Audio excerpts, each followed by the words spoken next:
পরিচালক তরুণ মজুমদার হেমন্ত মুখোপাধ্যায়ের স্মৃতিচারণ করতে গিয়ে বললেন, হেমন্তবাবুর অজস্র গুণ, এত হিট গান ওর থেকে পেয়েছি, ব্যবহার এত সুন্দর, বাজেট যা দেবেন তার 1 পয়সা এদিক ওদিক হবে না, যাকে বলে সততার প্রতিমূর্তি, বিনয়ী, কাজের গুণাগুণ, সবার শ্রদ্ধার পাত্র। এই জন্যই তো 25 বছর আমরা একসঙ্গে কাজ করতে পেরেছি। শেষের দিকে যখন ওর শরীরটা খারাপ হয়ে গেল, তখন আমার ভালোবাসা গানের কাজ চলছে, রেকর্ডিং হবে, হেমন্তবাবু গান গাইবেন।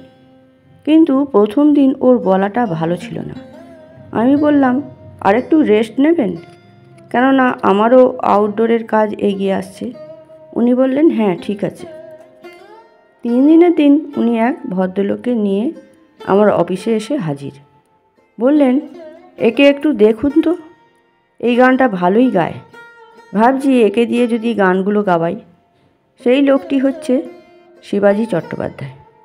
শিবাজি আমাকে পরে বলেছে, হেমন্তবাবু ওর বিরাটির বাড়িতে গভীর রাতে গেছেন এবং বলেছেন, তোমাকে একটু যেতে হবে আমার সঙ্গে।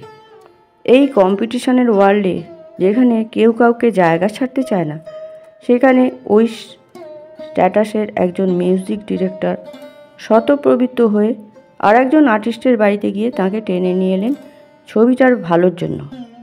এটা সচরাচর দেখা যায় না। এর জন্যই হেমন্তবাবু। আমরা কখনো ওকে বাইরের লোক ভাবিনি। হয় আমি কোনো দরকারে ওর কাছে গেছি, আবার কখনো উনি আমার কাছে এসেছেন, এখানে বোম্বেতে সব জায়গায়। বললে আপনারা বিশ্বাস করবেন কিনা জানি না, উনি যখন চলে গেলেন আমি তখন বোম্বেতে। আমি ওর শেষ সময় থাকতে পারিনি। ওর ছেলে জয়ন্ত আমাকে ফোন করে বলল, বাবা আর নেই। প্রায় শেষ রাতে আমি সারা রাত বিছানায় বসে রইলাম। আমার কোনো ফিলিং হলো না, আমি স্টান্ড হয়ে গেলাম। তারপরে কলকাতায় ফিরে এসেছি। ওর শেষ কাজ হয়ে গেছে, সেই সংক্রান্ত অনেক কথা শুনলাম, কিন্তু আমি মাঝে মাঝেই ভুলে যেতাম যে হেমন্তবাবু আর নেই। হঠাৎ একটা সময় মনে হতো এইটা নিয়ে হেমন্তবাবুর সঙ্গে আলাপ করে আসি। তার পর মুহূর্তেই মনে হতো, আরে যার সঙ্গে আলাপ করব তিনি তো নেই। তো এই ছিল আমাদের সম্পর্ক।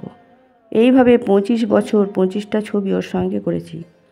অরুন্ধতী হোম চৌধুরীকে আমার কাছে এনেছেন, সুজাতা সরকারকে আমার কাছে এনেছেন, এরকম বহু শিল্পীকে তিনি সুযোগ করে দিয়েছেন। হেমন্তবাবু একজন প্রতিষ্ঠিত রবীন্দ্রসঙ্গীত শিল্পী ছিলেন। আমি আমার চিত্রনাট্যে কোন সিচুয়েশনে কোন রবীন্দ্রসঙ্গীত যাবে সেটা ইনক্লুড করে দিই। গানগুলি এখান থেকে শুরু হবে, প্রিলিউড মিউজিক এখান থেকে শুরু হবে, ইত্যাদি ইত্যাদি। এবং আমাদের কাজটা সেইভাবেই বরাবর হয়েছে। তাই যে গানগুলি ওর গাইবার সেটা উনি গেয়েছেন, যেটা অন্যরা গাইবে সেটা তারা গেয়েছেন। এটা নিয়ে কখনো আমাদের মতবিরোধ হয়নি। আর মতবিরোধ হওয়ার মতো মানুষই তিনি ছিলেন না, অনেক উঁচু মাপের মানুষ। শেষের দিকে বলতেন, আমার শরীর আর দিচ্ছে না, বাড়ির লোকজনও চাইছে না আমি কাজ করি, আপনি অন্য কাউকে দেখুন।